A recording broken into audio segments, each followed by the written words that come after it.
Eu sou a Ivana e a nossa convidada de hoje é a Daniela Dalbó, a psicóloga da Escola Mimo de Gente. A ideia do podcast, ela surgiu após inúmeros encontros online com as famílias, às terças, durante meia hora. Encontros que nós chamamos de escuta compartilhada. Todo o assunto da semana era baseado em alguma observação, em alguma necessidade, alguma demanda que vinha surgindo na escola. Então hoje nós vamos conversar um pouquinho sobre a retrospectiva desse retorno para a escola após o isolamento e o distanciamento social que foi necessário durante a pandemia. Eu sou a Ivana, a diretora da Escola Mimo de Gente. Bom dia, obrigado pelo convite, Ivana. Eu sou Daniela, sou psicóloga da Mimo de Gente, sou psicóloga clínica, trabalho especializado há muito tempo já com crianças e adolescentes, e essa ideia, né, de participar do processo todo da escola nesse momento, da escuta compartilhada, foi uma situação muito interessante de aproximação e de entendimento junto às famílias, de pontos variados que a gente pôde aprofundar um pouquinho e estar mais perto durante esse período. Dani, e também assim, a gente sentiu muita necessidade de continuar com os vínculos com as famílias, né, Dani? Porque o distanciamento social, esse isolamento que foi necessário, muito em função de a gente não saber sobre a doença, sobre a Covid-19, nos fez a gente ir atrás de mecanismos, de ideias, né, para que as famílias se mantivessem vinculadas à escola e, consequentemente, a gente também tivesse acesso e contato com essas crianças e também mantivesse esse vínculo com as crianças. Porque a gente sabe o quanto é necessário a proximidade das crianças e das famílias entre elas, né, para trocar ideias, para surgir novas ideias, para poder brincar, para poder se aliviar de tudo que veio junto com esse distanciamento social, né? E na escola, a gente, quando aconteceu a primeira e a segundo fechamento da escola, a nossa ideia não era fazer aulas online, mas sim encontros online com as crianças, né? Para que elas pudessem se ver, para que a gente pudesse escutar, para que elas pudessem continuar com o vínculo com a escola. E a gente, ao longo desse tempo também, que a gente esteve em casa, nós fomos estudando muito sobre a doença para saber o que era importante na escola. Também a gente passou a observar cada vez mais as crianças para entender quais eram as principais necessidades dessas crianças no retorno. E aí também surge a ideia do podcast, né, de hoje, que é falar um pouquinho sobre esses desafios, esses cuidados, esses impactos e o que ainda nos faz pensar esse retorno para a escola. Perfeito, acho que tem um ponto importante nessa retrospectiva, que a gente, enquanto especialista, a gente ainda provavelmente vai observar outros desdobramentos desse período que eu chamo de lacunas, né, vividas aí durante o ano passado de uma forma mais efetiva, um período maior de fechamento das escolas, assim como neste ano, que foi também um ano muito atípico, de uma retomada, mas de uma retomada diferente, né, onde a gente também não tinha assim, exatamente pontos, né, como eu falo, de partida, a gente foi descobrindo esses pontos no decorrer desse processo, e o quanto a gente observa ainda características ou reações que nos remete muito a essa vivência ainda tão próxima e tão presente. Quando a gente fala das questões, assim, dos aspectos, né, da saúde mental das crianças, né, ou dessa saúde emocional num conjunto maior, tem vários pontos aí que eu acho que são fundamentais que a gente possa pensar, ou pelo menos ter, assim, né, em mente, para entender um pouco desses desdobramentos que a Ivana está trazendo, né, e todas essas essa movimentação necessária para todos, não só para as crianças, num período como esse. A gente fala da diminuição ou da ausência, né, da interação social, especialmente nesses anos iniciais. A gente sabe o quanto as repercussões, as lacunas, as ausências dessas vivências, né, de alguma maneira geram situações importantes na sequência do desenvolvimento. Uma nova organização familiar se propôs, ou para muitas famílias pelo menos, né, se propôs nesse período de mais tempo em casa, as redes de apoio, né, as situações paralelas não podendo acontecer, e um foco aí, né, para todos muito diferente dessa vivência familiar. Então, acho que são alguns pontos bem significativos dentro desse processo, que, claro, dentro deles a gente pode aí ampliar, né, e derivar muitos aspectos, mas que de alguma maneira trazem aí essa movimentação que a gente está querendo aqui conversar um pouquinho sobre as crianças. Dani, eu acho que tudo o que a gente fez e que a gente foi propondo sempre teve muito assim, o observar, né, o que vinha acontecendo, não só na sociedade como um todo, mas principalmente com as crianças, né? E acho que esse é o fundamento e é o principal de tudo. E escutar as pessoas, escutar as crianças. E quando a gente fala em escutar, a gente não fala em escutar o que é dito, né? Mas escutar o que também não é dito, né? O que esse corpo traz, né? Como as crianças se comportam, como elas olham, como elas agem nesse entorno depois dessa volta desse distanciamento, né? E para cada criança teve um jeito, né? E para cada família também tocou de uma maneira diferente também tudo isso, né? Então isso se torna um desafio maior ainda, né? Porque cada família traz uma bagagem, tem um histórico, e o que nós vivemos vai impactar diferente para cada uma, né, Dani?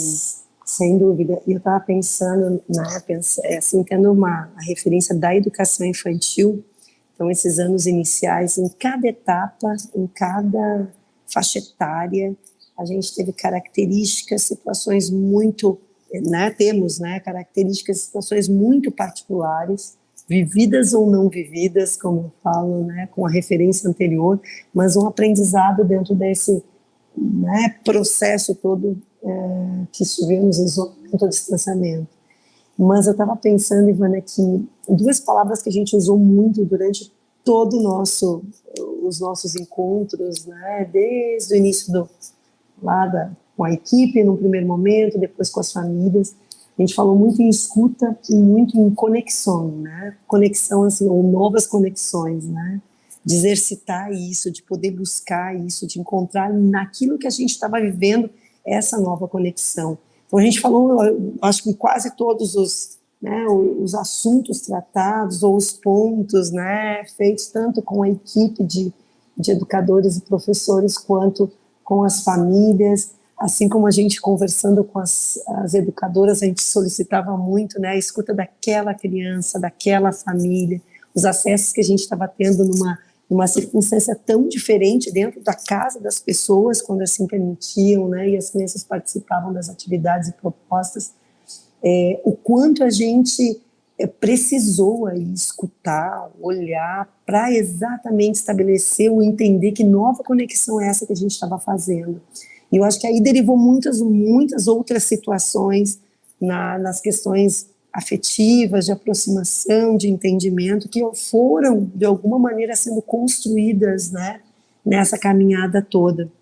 E onde hoje a gente para e pensa e ainda se atenta, ou precisa ficar muito atento para as questões dessa saúde mental, do que as crianças estão apresentando, de que situação é essa, de que reações são essas, o que tem a ver com a sua faixa etária, com a sua etapa, o que tem a ver com o processo de vivência de uma forma, né, tão diferente. Então, acho que é um conjunto, é um olhar muito amplo que a gente precisa aí ter para que esse processo se dê. E eu acrescentaria também, Dani, que além de observar e escutar essas crianças e as famílias, a gente e os professores também, os nossos educadores, todo o nosso corpo, né, da escola de trabalhadores, né, acho que é bem importante a gente pensar neles também, né, mas junto com isso, cada tomada de decisão, a gente também ficava pensando que marca isso vai deixar, né, porque nós tínhamos em muitas situações, em muitos momentos, quase que um terrorismo do que nós deveríamos fazer, né? E então, para que essas marcas fossem marcas positivas, também tinha que se pensar nesse todo, naquilo que ia deixar coisas para crescer, né, Dani? E para desenvolver e não para colocar mais medo, mais angústia e para não gerar mais ansiedade. E eu acho que isso fala muito do nosso trabalho e da questão de educar as crianças, né, e de cuidar dessas crianças, né, pensar sempre nisso, o que fica para cada um. Eu acho que é uma reflexão muito importante e que traz nesse período ainda que vivemos, né, a gente poder apurar essa escuta, né? Chegar nesse espaço, nesse olhar que é lá da criança, né? Nesse universo infantil, abrindo aí espaço, né? Das questões que sejam mais os adultos e poder se aproximar e chegar lá naquele universo e poder olhar, poder ouvir, poder se conectar com essas situações compatíveis para aquela criança. Isso a gente fala de uma maneira geral e acreditamos que é essa aproximação que vai nos dar, como a gente vai falando, né, outras ideias e possibilidades para poder agir, para poder decidir, mas a partir desse olhar mais amplo e mais próximo. E a gente parece, pelo menos é o que a gente exercitou, acho que de uma forma muito diferente, foi isso que a gente precisou fazer muito intensamente durante esse período que a gente viveu. Então, acho que é um exercício contínuo, não que ele não existisse, né, antes, de forma alguma, mas que me parece uma das situações mais importantes que a gente precisou realmente desenvolver e fazer, né, acontecer nesse período, para que essa observação, para que essas percepções do que aquela criança está sentindo, que reações, significados, aquilo que ela está apresentando possa realmente, né, ter significado para ela, né, e que muitas vezes precisa aí de um olhar ou especializado ou por outras vias que possa aí fazer, né, realmente o entendimento e poder conduzir isso da melhor maneira. Dani, então, para a gente ir encerrando também, eu acho que uma das coisas, assim, uma coisa que eu acredito muito, assim, que o brincar, ele é muito estruturante, né? Então, deixar a criança brincar, dar esse tempo para que ela possa realmente experimentar o que está acontecendo no mundo real dentro do mundo da brincadeira, né? E esse é um lugar da criança, né? E que o adulto tem que proporcionar esse tempo, esse lugar, dar essa liberdade, entender, respeitar, escutar. Esse lugar que a gente chama de brincar, né? Porque eu acho que nada mais estruturante do que o brincar. Sem dúvida. E a gente leva essas experimentações do brincar para a vida toda, né? Então, acho que a gente... Pode falar. Não, essa aí acho que dentro dessa questão do brincar, que inclui tantas, né, possibilidades e é a forma mais genuína, né, que a gente tem dessa conexão, na verdade, com as crianças é através exatamente desse brincar, né. Eu acrescentaria, Ivana, a questão de diálogos e de conversas honestas, verdadeiras, né, independente da idade do seu filho. A questão do acolhimento, da observação, né, de pontos que de alguma maneira a gente consiga se aproximar da onde eles estão, né, e isso, a partir desse olhar, os desdobramentos, a atenção com certeza vai acontecer, né, até as próprias, algumas respostas encontradas nessas observações, com certeza elas aconteçam e auxiliem aí as famílias a poder conduzir a poder entender o que é mais necessário, né, nesse momento. Eu acho que é isso que, de novo, né, eu acho que baseou todos os nossos encontros, né, com as famílias, das escutas, foi isso, né, poder sempre ter esse olhar para esse universo, para esse espaço que é tão próprio, né, e é tão bonito nesses anos iniciais. Então, para a gente encerrar, já vou dizendo que o nosso próximo podcast será sobre a escuta, o que significa e como acontece a escuta das crianças. Dani, muito obrigada pelo teu aceite em fazer o Escuta Compartilhada todas as terças pela manhã e pela tarde, e agora estar conosco aqui no podcast.